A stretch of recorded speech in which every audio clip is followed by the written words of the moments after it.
அத்தோ கூடவே வா, பஸ் கிளம்பிட போகுது. வா, இரு லஞ்ச் பாக்ஸையும் இதுலயே வைக்கிற. ஈவினிங் ஃபுல்லா சாப்பிட்டுட்டு தான் வரணும். சரி வா வா வா. Okay mummy. டேய் நின்னுடா செல்ல குட்டி. Bye bye. Bye mummy.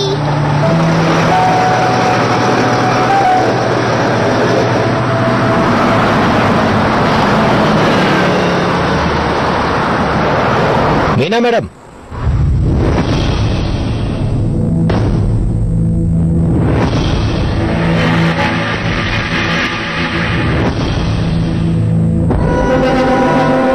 Good morning.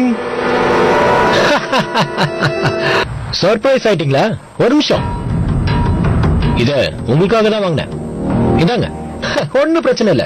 At least ஒரு காஃபியாவது குடிக்க வாங்கல. வேண்டாமா? ஒரு டீ இல்லனா ஃப்ரூட் ஜூஸ், கூல் ட்ரிங்க்ஸ் ஏதாவது குடிங்களே. இல்ல, எனக்கு டைம் ஆச்சு. ஒரு நிமிஷம் இல்லைங்க ப்ளீஸ். ஒரே ஒரு தடவை எனக்கு மன்னிப்பு கேட்கவாது வாய்ப்பு தர மாட்டீங்களா? நான் பண்ணதெல்லாம் எவ்வளவு பெரிய தப்புன்னு எனக்கு இப்பதான் புரியுது. நான் சாரி கேட்கணும், அவ்வளவுதான். அதை தவிர எதுவும் இல்ல. சீரியஸா தான் சொல்றேன். ப்ராமிஸ். ப்ளீஸ், முடியாதுன்னு சொல்லிடாதீங்க. அது சரி, சஞ்சய் இந்நேரம் ஆபீஸ் கிளம்பிருப்பார்ல?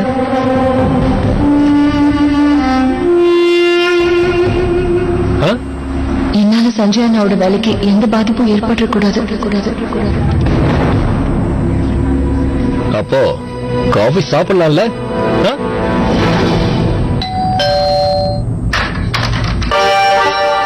அவ வந்திருக்கா. இப்ப அடுத்து யாரு? இப்பதான் ஒருத்தைய காட்டி விட்டு வரேன். ஓ, இவங்களா? வேற ஏதோ ஒரு பெரிய பிரச்சனை வந்திருக்குன்னு நினைச்சேன். இதனால எதுக்கு வந்திருக்கு? கோயில்ல உனக்காக அரை மணி நேரம் வெயிட் பண்ணிட்டு கடுப்புல இங்க வந்திருக்கா. உன்னால வர முடியலன்னு அப்பவே அவகிட்ட சொல்லிருக்கலாம்ல. போய் சமாதானப்படுத்து. ஏய், என்ன முறைக்காத. நீ வந்து சொல்லிட்டு போன மெசேஜ் இந்த அரவை கடை இப்பதான் என்கிட்ட சொல்றான். ஏன் மேல எந்த தப்பு இல்ல. நான் குழந்தைங்க கிட்ட போய் சொல்றியே. சாமி கண்ணை குத்த போகுது.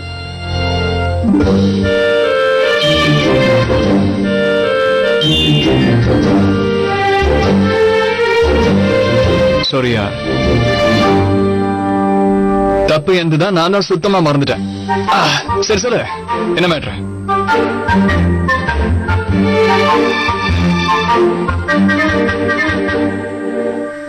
வீடெல்லாம் கிளீனா வச்சுக்கவே மாட்டீங்களா?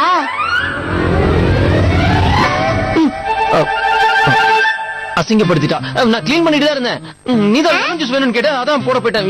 என்னது? இல்ல, சமாளிக்க முடியல. நான் கூப்பிட்டதுக்கு ஒத்துக்கிட்டு இங்க வந்ததுக்கு ரொம்ப தேங்க்ஸ்.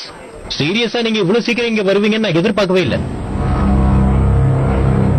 ஆக்சுவலி நேத்து உங்க வீட்டுல நடந்த எல்லா விஷயமும் உங்களுக்கே நல்லா தெரியும். அத பத்தி பேசுறதுக்காக தான் நான் உங்களை மீட் பண்ண வந்தேன். நிஜமா சொல்றேன், உங்களையோ உங்க ஃபேமிலியோ அசிங்கப்படுத்தணும்ன்ற எண்ணம் எனக்கு கிடையவே கிடையாது. தனிமையில வாழ்றது எவ்வளவு கஷ்டம்னு எனக்கும் நல்லா தெரியும். சொன்னா நம்ப மாட்டீங்க, ரொம்ப வருஷத்துக்கு நானும் உங்களை மாதிரி தான் இருந்தேன். இன்ஃபேக்ட் யாருமே எனக்கு தேவையில்லை, தனியாவே இருந்துடலான்னு முடிவே பண்ணிட்டேன். ஆனா அப்புறம் தான் புரிஞ்சுக்கிட்டேன், இனிமே அதுக்கு வாய்ப்பே இல்லை. எல்லாருக்குமே வாழ்க்கை துணைன்றது ரொம்ப முக்கியம். அதை நீங்களும் புரிஞ்சுப்பீங்க. நாம என்னதான் நம்மள கண்ட்ரோலா வச்சிருந்தாலும் ஒரு அளவுக்கு மேல நம்ம மனசு நாம சொல்றதே கேட்காது. உங்களுக்கே தெரியாதா மனிதன் மனம் ஒரு குரங்கை போலன்னு? ஐயோ போதும் நிறுத்துங்க. நீங்க சொல்றது எனக்கு நல்லாவே புரியுது. ரியலி? ஆனா நீங்க நினைக்கிற மாதிரி எதுவும் நடக்காது. ஒருவேளை நான் ஏதாவது தப்பு பண்ணிருந்தேன்னா அதுக்கு மன்னிப்பு கேட்கிறேன். ப்ளீஸ், நான் கிளம்புறேன். ஐயோ நில்லுங்க, ஏன் அவசரப்படுறீங்க?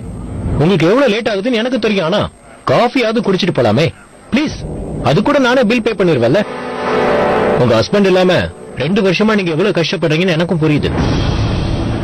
உங்களுக்கு என்ன அவ்வளவு வயசாயிடுச்சா என்ன?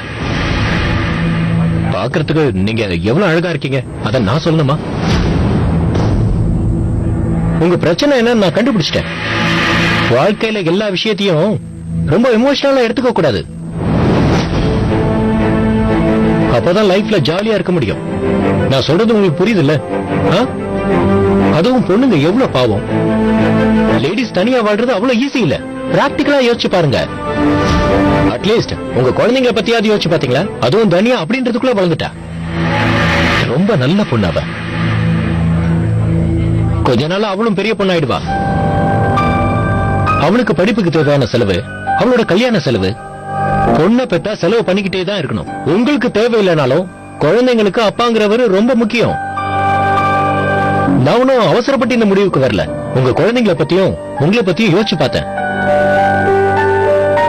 உங்களுக்கும் நிறைய தேவைகள் இருக்கும், நிறைய கனவுகள் இருக்கும், எல்லா விதமான ஆசைகளும் இருக்கும். ஒன்னு சொல்லட்டுமா? நான் உங்களையும் உங்களோட மொத்த குடும்பத்தையும் ஏத்துக்கிறதுக்கு நான் தயாரா இருக்கேன்.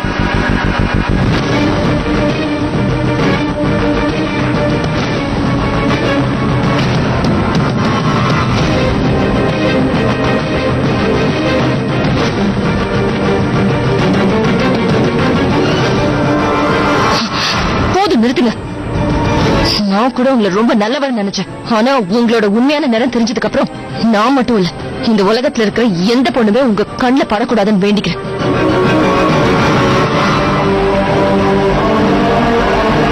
ஏய், என்னடி பெருசா யோகிய மாதிரி பேசிட்டு போற? பேப்பர்ல தெளிவா ஆடு போட்டீங்கல்ல, இப்ப ஒண்ணும் தெரியாத மாதிரி குடும்பத்துல இருக்கிற எல்லாரும் ஒன்னா சேர்ந்து நாடகம் ஆடுறீங்க. நான் என்ன முட்டாளா? Sir coffee, madam juice. முதல்ல தெரிஞ்சிருந்தா உள்ளே இதையும் குடிச்சிருப்பேன். ஆரம்பி. என் மம்மி இன்னும் என் மேல கோவமா தான் இருக்காங்க. இதுக்கு முன்னாடி அம்மா என்கிட்ட இந்த மாதிரி கோச்சிக்கிட்டதே இல்ல. எப்படி காம்ப்ரமைஸ் பண்றது? உங்க மம்மியை பத்தி உங்க மம்மியை புரிஞ்சுக்கிறது ரொம்ப ரொம்ப கஷ்டம். கிட்டத்தட்ட ஏலியன் மாதிரியா? எங்க அம்மா மாதிரி இருக்கணும். எங்க அம்மாக்கு நான் ஒயிட் ரோசஸ் கொண்டு போய் கொடுத்து 2 தடவை சாரி சொன்னேன், மன்னிச்சிட்டாங்க. சிம்பிள். அப்படியா? அப்ப நானும் ட்ரை பண்ணவா? மம்மி ஒத்துக்கிட்டாங்கன்னா? உங்க அம்மாக்கு இந்த சாதாரண பொண்ணுங்கள மாதிரி மென்மையான மனசு இருந்துச்சுன்னா அவங்க பூவை கொடுத்த உடனே கரைஞ்சிடுவாங்க. இந்த பொண்ணுங்களை பொறுத்த வரைக்கும் அந்த பூல அப்படி என்னதான் இருக்குமோ தெரியல. பூவோட சேர்த்து நாம பொய்யே சொன்னா கூட அது உண்மையை நம்பிடுறாங்க. நீ ட்ரை பண்ணிக்கோ. அப்ப நீங்களே என்ன கூட்டிட்டு போய் ஃபிளாஸ் வாங்கி கொடுங்க.